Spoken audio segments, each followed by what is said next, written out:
Su asiento. Vamos a iniciar el estudio de la Confesión de 1689 con una breve palabra de oración.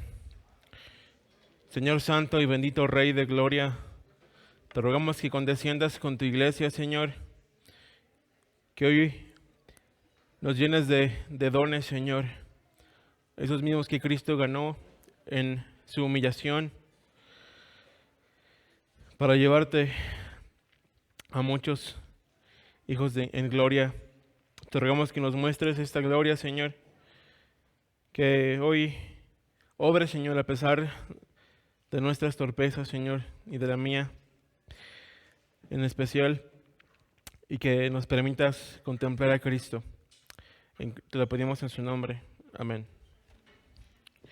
Pues vamos a nuestra confesión en el capítulo 8 de Cristo el Mediador. Vamos a ver el párrafo 2. Y le voy a dar lectura.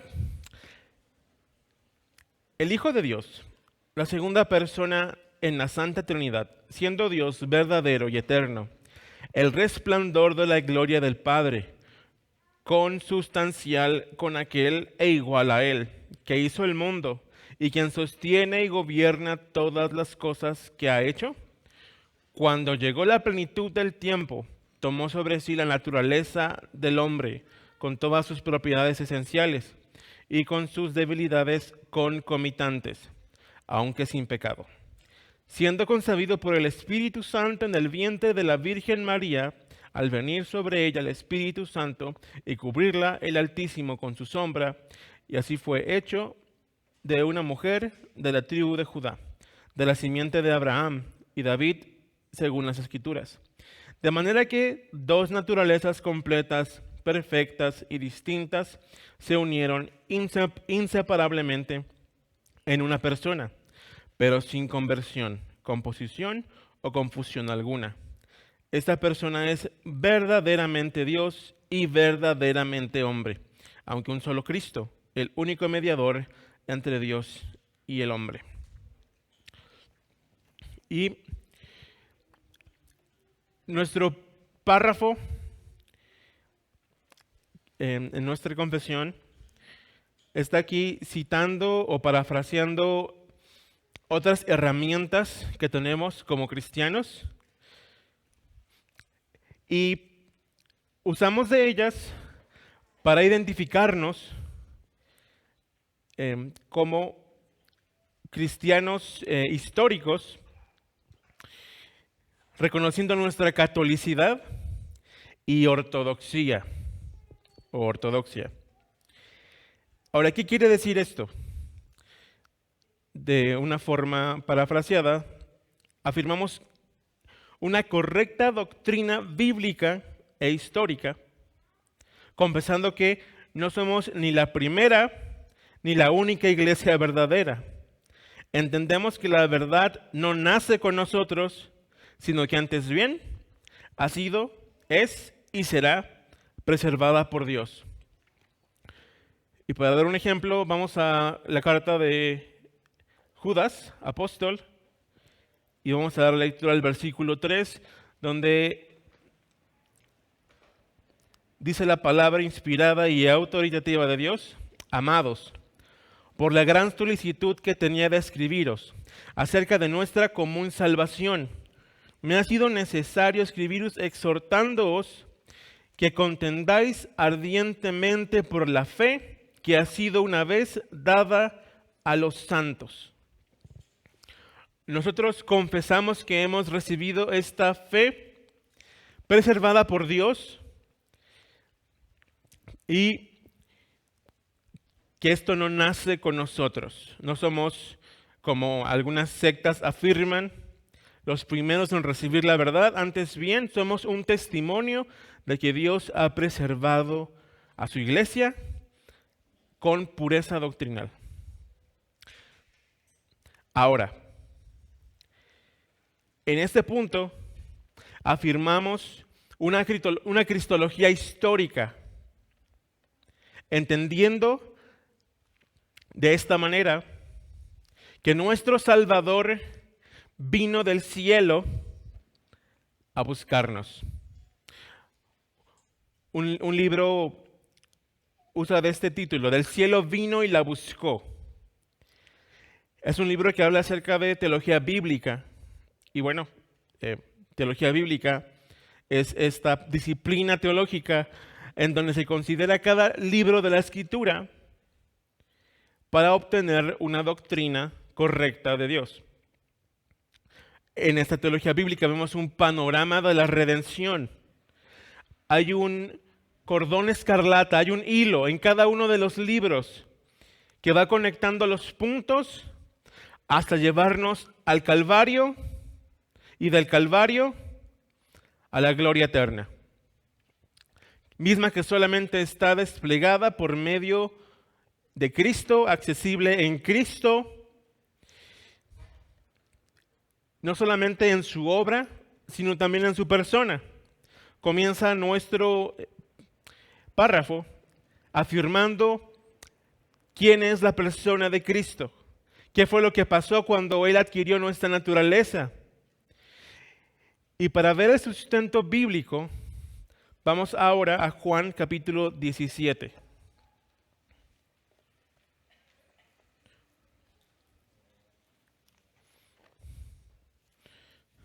El Evangelio de Juan, capítulo 17, vámonos a enfocar en el versículo 5, 17:5. Y bueno, aquí el Señor Jesucristo está en su oración sumo sacerdotal, está cumpliendo con el oficio de sacerdote, aunque también hay ciertos tonos reales en su oración. Él está orando por su pueblo, intercediendo por el pueblo que el Padre le había entregado.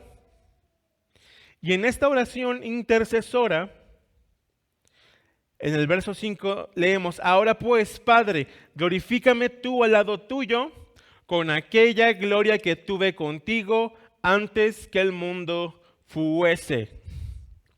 Y si tú has leído la Escritura, tú vas a reconocer que si hay algo que Dios va a guardar, va a honrar y va a defender, es su gloria. Cuando uno de los ángeles más perfectos buscó robar algo de la gloria de Dios o toda la gloria de Dios, Dios no tuvo esto, su perfección, su hermosura, como algo digno de condonar. Antes bien, Él lo desterró, Él lo echó, Él lo excomunicó de su presencia. Entonces vemos que solamente alguien que es Dios podría hablar de esta manera. Por esto afirmamos que Cristo es verdadero Dios. Por esto es algo que fluye de forma orgánica, naturalmente, de todo el texto bíblico. Y me refiero a la doctrina trinitaria. De igual forma, nuestro párrafo está dando por entendido que reconocemos un trinitarianismo y una cristología histórica. La cristología histórica reconoce y se entiende en el contexto de la doctrina trinitaria. Y por esto es gloriosa. Si nosotros rebajamos, si nosotros humillamos a la persona del Hijo, estamos quitando gloria a Dios. Porque acabamos de leer que Él ya compartía antes de la fundación del mundo, antes de la creación, Él compartía la gloria de Dios. Él tenía una comunión gloriosa como miembro de la Trinidad. Entonces, no hay forma de contemplar a Cristo de una forma distinta. No podemos verle como simplemente un iluminado o un buen ejemplo o un gran maestro. Sí, Él era todo eso. Él también es el profeta, el rey, el sacerdote, pero solamente a la luz de que Él es Dios en la carne, de que Él sostiene esta eterna dignidad y comparte la gloria de Dios. ¿Te has dado cuenta o has meditado que la Biblia nos habla de las glorias de Dios en plural, sino de la gloria de Dios? porque es algo que está relacionado con el ser de Dios, es la gloria de Dios, algo que es una de sus excelencias. No puedes separar la gloria de Dios de Yahweh, del Padre, ni del Hijo, ni del Espíritu Santo, porque es parte de su esencia, de su ser. Y aquí vemos al Señor Jesucristo confesando que Él la comparte. Ahora, en este punto, Él está orando como verdadero Dios y verdadero hombre, pero en su humanidad. Él está mostrándonos que el hombre más perfecto requería de oración. Ahora vamos al siguiente pasaje. Para entender más de qué manera el ser de Cristo comparte estos atributos divinos. Vamos a Colosenses, capítulo 1. Y vamos a leer el versículo 19. Menciona la palabra de Dios. Por cuanto agradó al Padre que en Él habitase toda plenitud. Y vamos un poco más adelante, en el 2:9, dice la Escritura, porque en Él habita corporalmente toda la plenitud de la deidad. Esta palabra plenitud viene del original pleroma, que nos indica o nos da la idea, o para hacer una figura, no es simplemente un vaso lleno hasta el tope, como cuando se te pasa el vaso y vas a hacer pasar un rato incómodo a tu amigo o a tu familiar, va a tener que malabarear con el vaso un rato. Esa no es la idea de pleroma. Pleroma nos habla de un vaso tan lleno, tan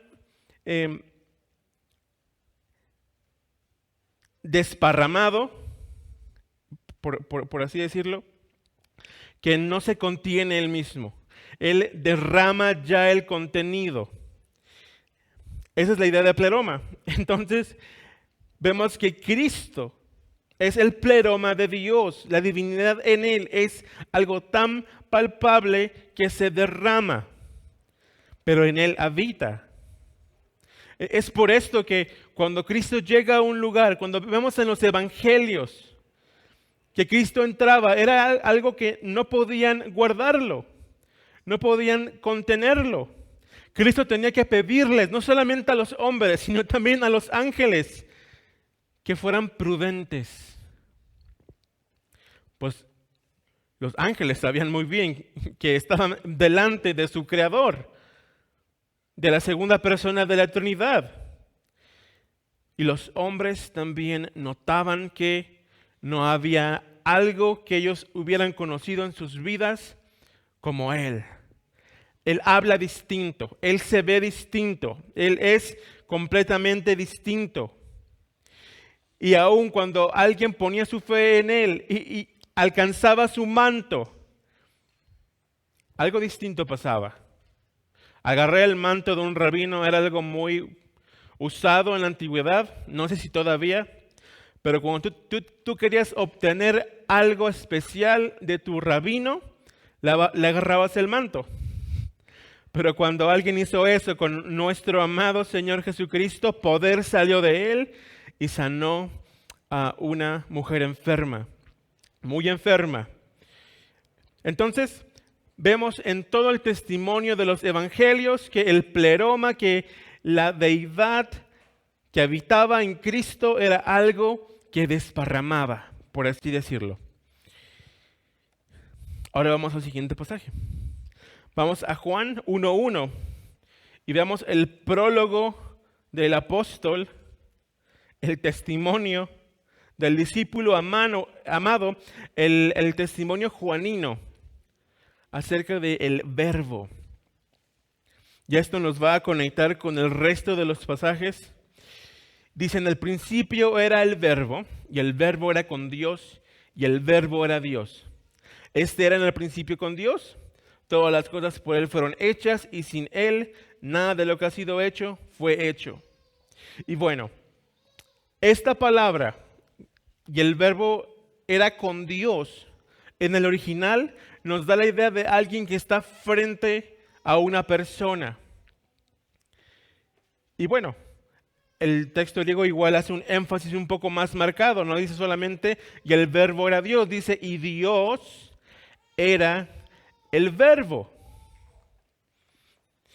De nuevo, esto desprende un trinitarianismo a flor de piel, ya que Dios, el ser eterno de Dios, no se contiene en una sola persona. Vemos que ya estaba el verbo y que este verbo tenía tal dignidad que se podía poner frente a Dios. Tenemos la frase coloquial, a ver, póntele enfrente, ¿no?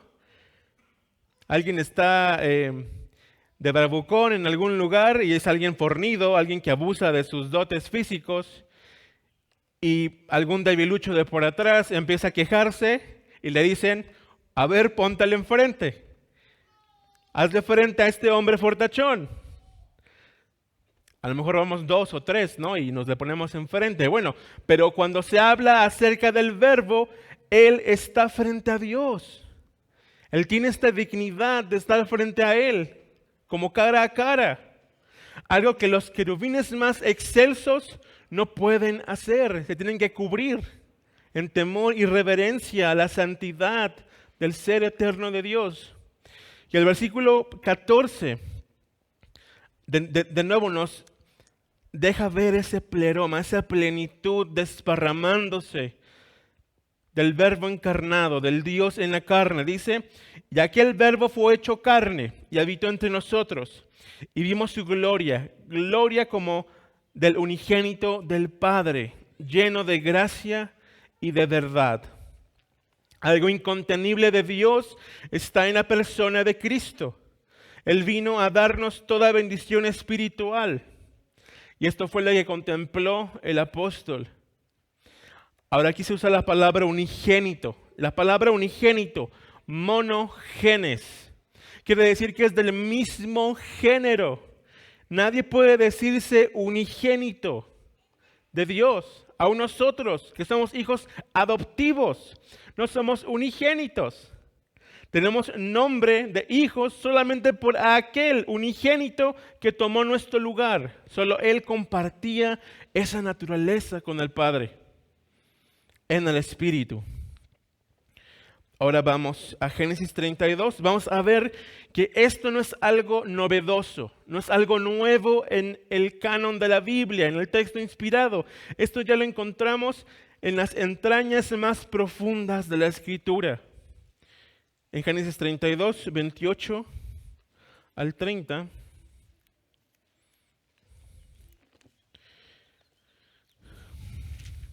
Vemos un encuentro de Jacob. Vemos al perverso de Jacob luchar con el ángel del Señor. Este no es un ángel cualquiera. Es este ángel, este mensajero, si me permites parafraseártelo. Sostiene la gloria divina. Y dice el versículo desde el 28 al 30, en Génesis 32, dice, y el varón le dijo, no se dirá más tu nombre Jacob, sino Israel, porque has luchado con Dios y con los hombres y has vencido.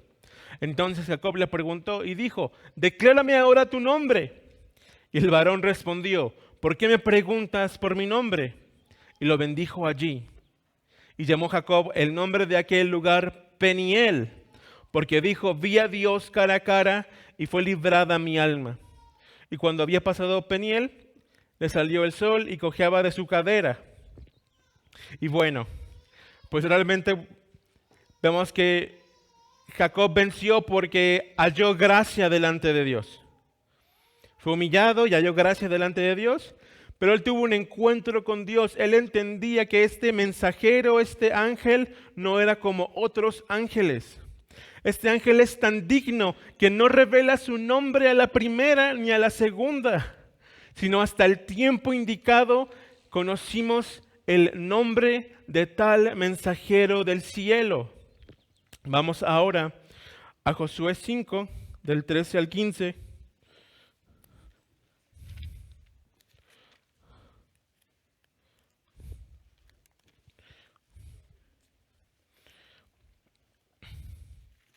Y vamos al encuentro de Josué con el príncipe de los ejércitos de Yahweh.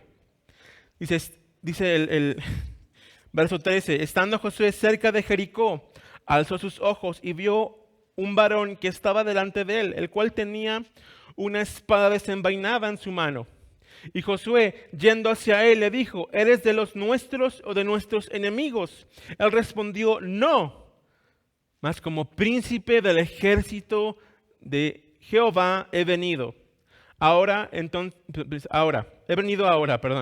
Entonces Josué, postrándose sobre su rostro en tierra, le adoró y le dijo, ¿qué dice mi señor a su siervo? Y el príncipe del ejército de Jehová respondió a Josué, quita el calzado de tus pies, porque el lugar donde estás es santo. Y Josué así lo hizo. Y bueno, vas a encontrarte varias veces con estas escenas en donde el ángel de Yahweh aparece y recibe y demanda adoración. Este ángel no era como este lucero que cuando hizo esto o quiso hacer esto fue desterrado. Por eso entendemos que este mensajero, este príncipe, es Dios mismo, manifestándose de una forma preencarnada. Se habla en la teología del Cristo preencarnado, de una teofanía, porque solamente Dios puede demandarlo así. Y el Señor Jesús también hizo esto. Cuando fue la gran pesca, cuando hubo proezas y los hombres no podían soportar y adoraban a Cristo, Él jamás les reprendió por esto. Antes bien, Él recibió esa adoración para que entendiéramos quién estaba frente a Él. Ahora vamos a Jueces 13. Y vamos a leer del 15 al 18. Dice, entonces Manoah dijo al ángel de Jehová, te ruego nos permitas detenerte y te prepararemos un cabrito. Y el ángel de Jehová respondió a Manoah, aunque me detengas, no comeré de tu pan. Mas si quieres hacer holocausto, ofrécelo a Jehová. Y no sabía Manoah que aquel fuese ángel de Jehová. Entonces dijo Manoah al ángel de Jehová, ¿cuál es tu nombre para que cuando se cumpla tu palabra te honremos? Y el ángel de Jehová respondió, ¿por qué preguntas por mi nombre, que es admirable?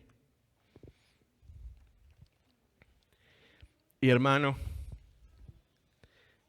en el nuevo pacto en Cristo, tú y yo conocemos ese nombre. Y para conocer este nombre, Dios tuvo que humillarse. Dios el Hijo tuvo que humillarse al vestirse con nuestra naturaleza, al tomar nuestro lugar, viviendo desde que nace. Imagínate ese entendimiento.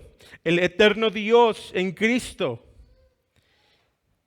tuvo que ser cuidado, amamantado, se le tuvo que cambiar el pañal, tuvo que aprender, tuvo que crecer, tuvo que vivir como uno de nosotros, pero sin pecado. Pero de principio a fin, Él comparte nuestra naturaleza, pero sin pecado. Debemos de aclarar. Pero lo menciono para que notemos el grado de su humillación y seamos congruentes en nuestra adoración a Él. Si estos hombres que no le conocían bien, que nada más lo vieron unos momentos y aún ni supieron su nombre, buscaban adorarle, cuanto más nosotros, hermanos, tenemos que hacerlo de forma diligente.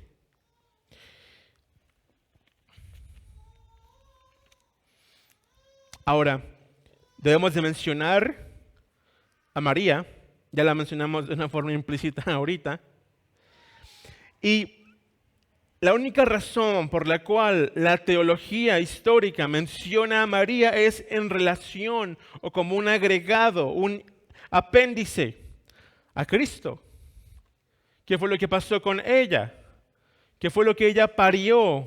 Bueno, al ser Cristo, verdadero hombre y verdadero Dios, al entender esa unión personal de ambas partes, de ambas naturalezas, de una forma correcta, ella recibió el nombre de la paridora de Dios para reconocer que desde su gestación, desde que fue encarnado Cristo, Él ya era verdadero Dios y verdadero hombre.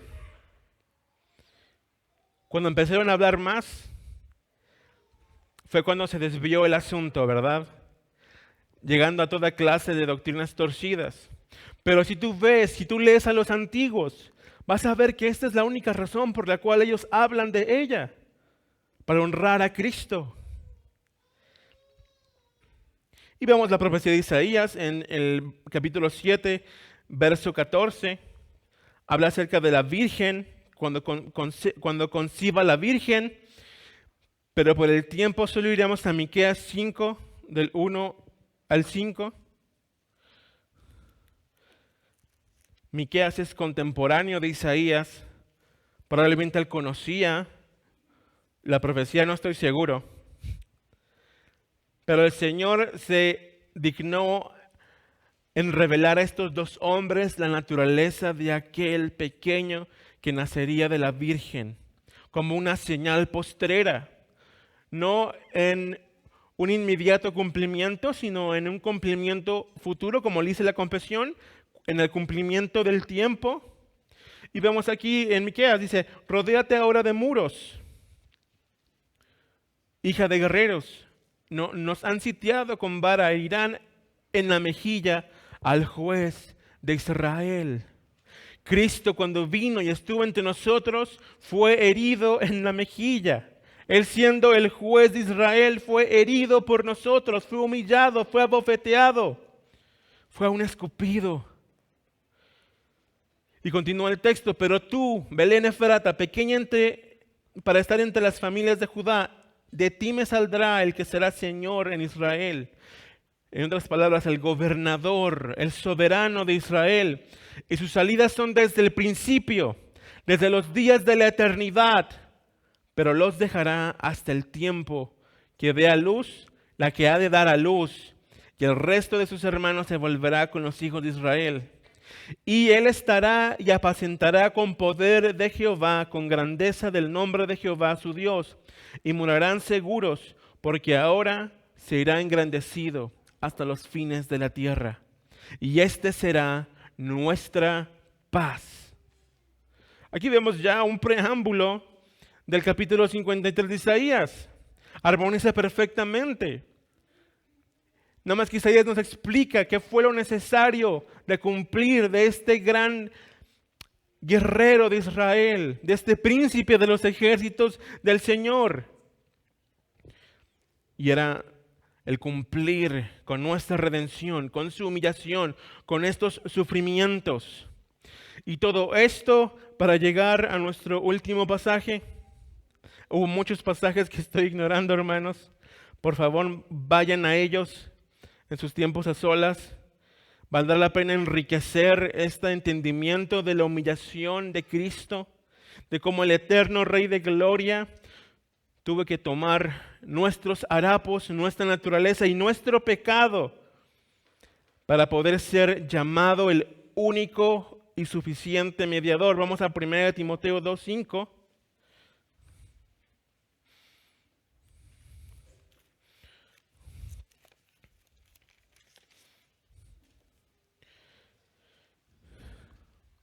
Y menciona el apóstol Pablo, porque hay un solo Dios y un solo mediador entre Dios y los hombres, Jesucristo hombre. Y muchos dicen, pero es que ahí dice hombre, Jesucristo hombre, no dice Jesucristo Dios y hombre. Pero sí, amigo, pero en el versículo 16 del capítulo 3 dice que es indiscutiblemente grande el misterio de la piedad, el misterio de la divinidad, el misterio de Dios, dice, Dios fue manifestado en carne. Pablo entendía quién es Cristo. Él conocía bien el Antiguo Testamento, griego y hebreo. Y podemos afirmar que hay un solo mediador entre Dios y los hombres. Y ay de ti, amigo o amiga o hermano, cuando buscas otros mediadores en carne, otros, cuando pones tu esperanza en alguien que no es Dios, que no es Cristo. No solamente el católico lo hace, o el hindú, que tiene muchísimos falsos mediadores. Cuando nosotros ponemos nuestros ojos en algo que no es Cristo, nuestra esperanza en alguien que no es Cristo, estamos deshonrándole. Y hay de nosotros también, hermanos, cuando deshonramos tal mediación, tal amor, tal gloria, pecando conscientemente en contra de Dios. Que el Señor nos ayude, hermanos. Y bueno, vamos a cerrar con una breve palabra de oración. Padre bueno, te ruego que bendiga, Señor, nuestras almas, que nos